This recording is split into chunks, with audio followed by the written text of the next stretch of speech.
Welcome back. প্রত্যেককে স্বাগত আমাদের চ্যানেলে। তো আজকের ভিডিওর থাম্বনেল এবং টাইটেল তোমরা দেখেছো। কালিম্পং জাতশিপের যে রিক্রুটমেন্ট নোটিফিকেশান বেরিয়েছিল এই মর্মে আমি তোমাদের ভিডিও দিয়েছিলাম। তোমরা অনেকেই আবেদন করেছিলে। আবেদনের শেষ তারিখ ছিল 17ই মে সম্ভবত। কিন্তু দেখো গতকালই একটা নতুন বিজ্ঞপ্তি প্রকাশিত হয়েছে অফিসিয়াল ওয়েবসাইটে। তো এখানে কিন্তু একটা করাইজেন্ডাম নোটিফিকেশান, অর্থাৎ নতুন করে একটা রিজার্ভেশন অ্যাড করা হয়েছে। ইডব্লিউএস অর্থাৎ ইকোনমিক্যালি উইকার সেকশন, এটা গভর্নমেন্টের একটা রুল আছে। এই রুলটাকে এখানে লাগু করেছিল না। তোমরা অনেকেই বলেছিলে, আমি বলেছিলাম যে লোয়ার কোর্টে এটা লাগু এখনও করেনি। তো যাই হোক, এখানে অ্যাপ্লিকেশান শেষ হয়ে যাবার পরে ওদের হয়তো সম্বিত ফিরেছে কমিটির, তারপরে এই ইডব্লিউএসদের জন্য কিন্তু সংরক্ষণ দিয়েছে, যদিও টোটাল ভ্যাকান্সি আনঅল্টার্ড আছে। তো আবেদন করার শেষ তারিখও কিন্তু বাড়িয়ে দিয়েছে। বিস্তারিত আজকের এই ভিডিওতে বলবো যে কাদের আবার নতুন করে অ্যাপ্লিকেশান করতে হবে আর কাদের করতে হবে না, এবং যারা যারা অ্যাপ্লিকেশান করেছো আনরিজার্ভডে কয়েকটা পোস্টে, তাদের কিন্তু আনরিজার্ভডের ভ্যাকান্সি চলে গেছে। সেটা চলে গেছে কোথায়? ইডব্লিউএসে চলে গেছে। এবং তারা তো অ্যাপ্লিকেশান ফি দিয়ে দিয়েছো, সেটা কি হবে? সেইটা কিন্তু তোমাদের আবার ব্যাংকিং যে তোমাদের আছে, ব্যাংকিং ডিটেলস আছে, সেখানে কিন্তু তোমাদের ক্রেডিট হয়ে যাবে, অর্থাৎ ফেরত পাবে তোমরা একটা নির্দিষ্ট তারিখের মধ্যে। তো চলো, ভিডিওটা গুরুত্বপূর্ণ। কি কি ভ্যাকান্সি দিল নতুন, একবার আমরা ফ্রেশ দেখে নিই। তো ভিডিও শুরু করার আগে প্লিজ একটাই রিকোয়েস্ট, আমাদের চ্যানেলে নতুন হলে অবশ্যই চ্যানেলটা সাবস্ক্রাইব করে রাখো এরকমই আপডেট অ্যান্ড গাইডেন্স পাওয়ার জন্য। তো চলো আমরা পিডিএফটা ওপেন করে নিই, নতুন যে বিজ্ঞপ্তি প্রকাশিত হয়েছে। দেখো, এইটা হচ্ছে নতুন বিজ্ঞপ্তি, 29/5 এটা ইস্যু হয়েছে, যেরকমটা তোমরা দেখতে পাচ্ছ 29 মে। তো এখানে দেখো, আর্লিয়ার ভ্যাকান্সি ইংলিশ স্টেনোগ্রাফারে ইউআরইসিতে একটা ছিল, এরকম এই ভ্যাকান্সিটা, এটা হচ্ছে আর্লিয়ার ভ্যাকান্সি, ঠিক আছে। তো নিচেই দিয়ে দিয়েছে রিভাইজড ভ্যাকান্সি, অর্থাৎ এটা হচ্ছে সংশোধিত ভ্যাকান্সি, এটা হচ্ছে রিভাইজড ভ্যাকান্সি।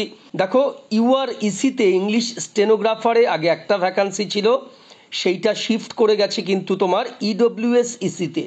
তাহলে ইউআরইসিতে যারা অ্যাপ্লাই করেছিলে তারা কিন্তু ইউআরইসিতে আর অ্যাপ্লাই করতে পারবে না। তাদের ব্যাংকিং যে ডিটেলস আছে, অর্থাৎ ব্যাংকিং একটা তো রুটে টাকাটা গেছে, সেই রুটেই আবার তোমরা টাকাটা ফেরত পেয়ে যাবে। দেখো, এই নোটিফিকেশানের একদম শেষে আমরা যদি চলে যাই,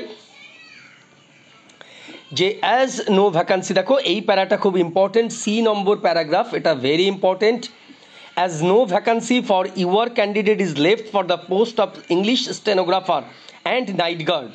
তো নাইট গার্ড আর ইংলিশ স্টেনোগ্রাফারের পদে ইউআর ক্যান্ডিডেটদের কোনো ভ্যাকান্সি রইল না। সেটা কোথায় চলে গেল? ইডব্লিউএসের আন্ডারে চলে গেল। এবং যারা ইউআরে অ্যাপ্লাই করেছিলে এই দুটি পদে, নাইট গার্ড এবং স্টেনোগ্রাফার, তাদের পয়সা কিন্তু ফেরত দিয়ে দেওয়া হবে।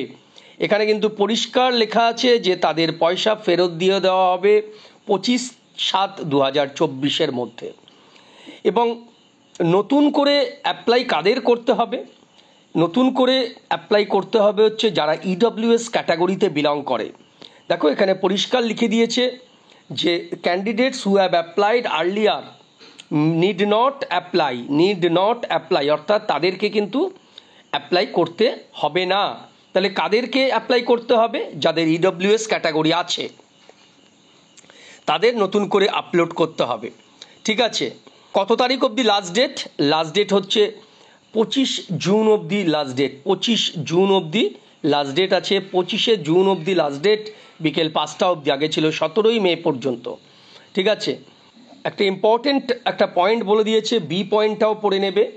এখানে কি বললো the general category candidates who have already submitted their online application in the portal, অর্থাৎ ইউআর যারা নাকি অলরেডি অ্যাপ্লিকেশান করেছে, হু বিলং টু ইডব্লিউএস, কিন্তু তাদের ইডব্লিউএস ছিল, কিন্তু যেহেতু ইডব্লিউএস ভ্যাকান্সি ছিল না, তাদের কোনো কিছু আপডেট করতে হয়নি।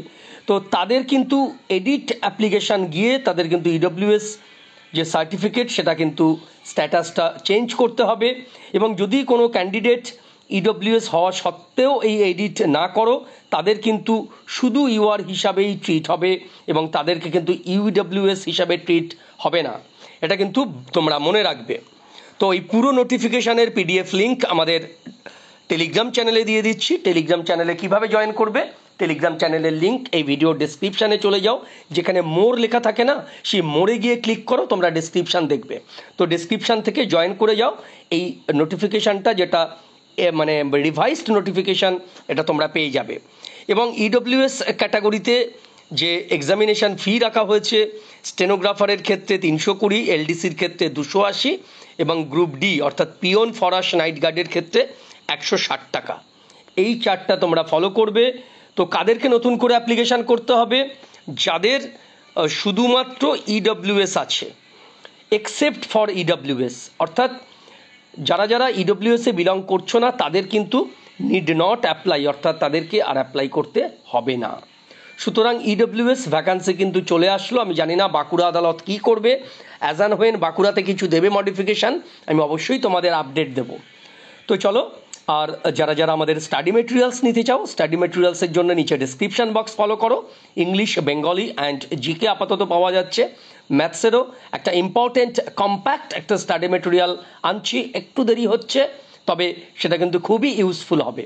তো চলো, আজকের মতন এতটুকুই। ভিডিওটা ইউজফুল হলে অবশ্যই একটা লাইক দিও, বন্ধুদের সাথে শেয়ার করে দিও, আর চ্যানেলে নতুন হলে কি করতে হবে? সাবস্ক্রাইব করতে হবে।